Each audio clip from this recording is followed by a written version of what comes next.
Pasta ekskluziv.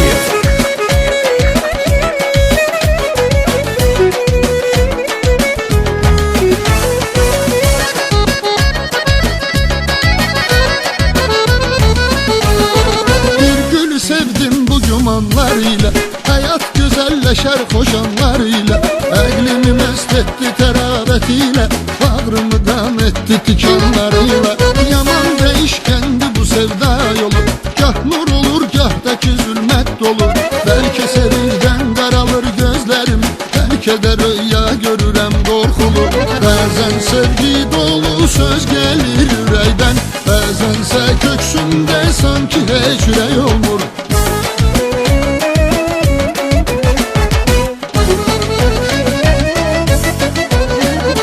Bəzən sevgi dolu söz gelir ürəkdən, bəzənsə köksümdə sanki heç ürək olmur.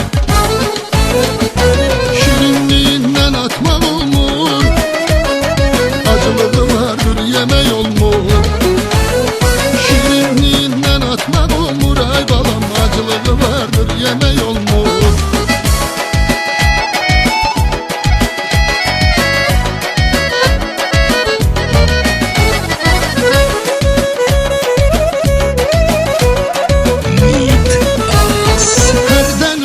Etmək istəyir höküm, səbri daşdırım kasasından töküm. Küsəndə yar ismimi çəkməyirsə, bəs mən onun nazını nə üçün çəkim? O an qorxuram ki tufanlar qopar, həyat donar ruhuma təklik hopar. Şaxta düşər eşq dolu dünyamıza, onda könül arda rahatlıq tapar. Səbret ürək, səbret koşanlar xətrinə, yağışlar yağsa da qar olmur, külək olmur.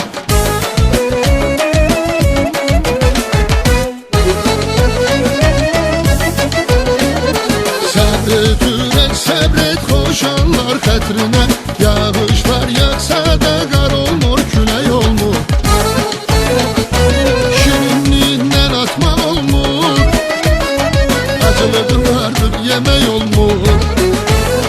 Şirinliğindən atmaq olmur, ay balam, acılığı vardır yemək olmur.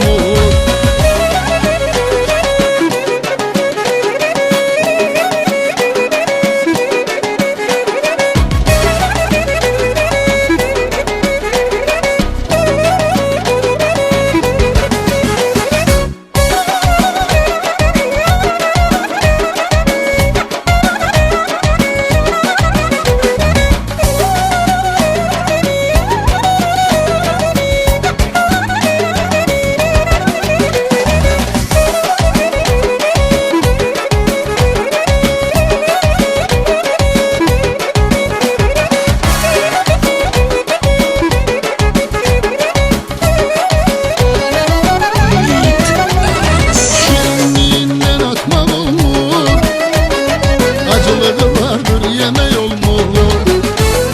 Şirinliğindən atmaq olmur, ay balam, acılığı vardır yemək olmur. Şirinliğindən atmaq olmur, acılığı vardır yemək olmur.